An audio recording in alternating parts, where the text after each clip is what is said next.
everything that could have gone wrong did go wrong, and I probably made all of the mistakes at the same time. The company failed, therefore we lost our money, but we didn't personally guarantee any of the liabilities. I know that you have a very different focus on due diligence than what people might typically assume. You obviously look at the commercial aspects, you look at the legal aspects, you look at the financial aspects, but you also look at the people, don't you? I've split my function into kind of two. So I'm lucky enough to have an internal team who does the due diligence. I think currently we've done 53 transactions, and there are effectively two lessons we've learned. There are generally two reasons why an acquisition goes wrong. One, the people you are backed or that you've acquired culturally don't fit, and your interests are not aligned. And that creates, tension and friction, and can lead to the transaction failing. So I think people, without a question of doubt, is the one single factor that we've experienced. And secondly, due diligence.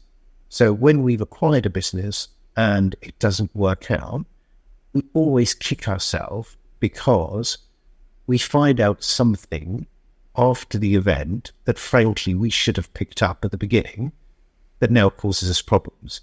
And I think what happens, just from our own experience, sometimes we fall in love too quickly and we become too emotional because we love it and it's exciting, etc. And we compromise on the due diligence that we do.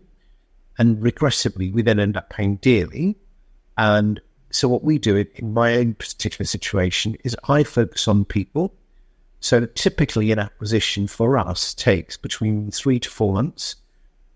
So I'm effectively courting the management team during that period. And my team is doing both operational, financial, legal due diligence along the way. It's so important from a people perspective that you need to do both business and social. So I have lots of breakfasts, lots of lunches, lots of dinners with management teams because I want to catch them outside of a boardroom and say, are these the people I can work with? Do we culturally fit? Do we see eye to eye? What's it going to be like? Because this is not, one day. This is a long-term relationship. We're going to be together, could be for the next 3 to 5 years. And therefore, it's got to be deep and meaningful. And I would say that when we don't do a deal, it is rarely because of due diligence. It's more because we feel uncomfortable that the cultural fit doesn't work.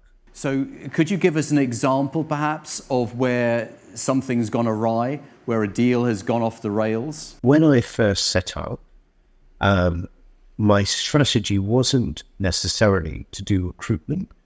I kind of had an opposite view, and I thought, well, I've been in recruitment all my life. Now that I made some money, I want to do something different. And I went to a lot of the accounting firms, the KPMG, the Grant Thornton's, etc., and said, what have you got that I can buy? And KPMG said, we've got something you might be interested in. It's a sandwich shop called Benji's. It's been around 30 years. It's got 120 stores across the UK. It's got 50 million of revenue, employs 600 people. And it's hit on some rough times at the moment. And I thought, wow, sandwich shops, everybody needs a sandwich. Everybody goes to lunch. The market's booming. It's doing really well. And so we looked at it. And at the time when I bought it, the private equity firm that had bought it beforehand bought it making 4.5 million profit. And they were now selling it at break even. So they'd paid roughly 25 million. And I think I picked it up at the time for about 2. And, it always reminded me what my mother's always said to me, when something's cheap, it's always cheap for a reason. But there's no such thing as cheap. Anyway, so we bought it, it had problems, and I made the classic schoolboy error. Just because I had one business that had succeeded, it doesn't mean that everything you do applies the same way. And we kept the business for 6 months. We couldn't move the dial. We couldn't move the needle. And we lost the 2 million we put in, and we lost another 800,000 of additional working capital we had to put in. So a terrible experience. On reflection, what did I do wrong? What I did wrong was go into a market I knew nothing about. I had no background, no experience, and no knowledge of that sector. We were dealing with perishable foods, which have a short lifespan, and therefore the skill set that I needed to be an owner of that business in understanding the consumer, a high street brand, a product that I'd never been used to. And what I hadn't quite appreciated is consumers are incredibly price sensitive, more than, because if I'm really honest, I wasn't a classic customer of Benji's, and therefore the gap between me understanding the psyche of my customer, I wasn't qualified for. And so if the truth be told, everything that could have gone wrong did go wrong, and I probably made all of the mistakes at the same time. The good news is, I knew my own failings, and within a relatively short period of time, i.e. 6 months, I decided to call it a day, because a friend of mine said to me, your first loss is your best loss. If you've got it wrong, don't procrastinate, because every week that decision is taking you was costing us £85,000 a week. And it kind of focuses the mind of saying, how good do I feel? Because if I'm not confident, I will burn another £1 million very quickly. So at the end of the 6-month period, we said, hands up, got this one wrong, and took the write-off.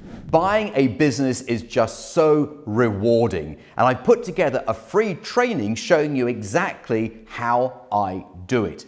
If you look in the video description below this video, there is a link. You click the link, you're taken through to the training, watch the training, and I'll show you exactly how to buy a business successfully. An observation and a question. So the observation is that this is what I say to people all the time. You buy a business that does something that you understand. Otherwise, you have to learn the business and also learn how to buy the business. So your first acquisition should always be something that you have some knowledge of, maybe even knowledge of as an experienced customer. And again, interesting you should say that you weren't a typical customer of Benji's. So that's, and the question is, how do you protect against personal risk? Because that's many people's big fear. I buy a business, it goes wrong, I lose my house.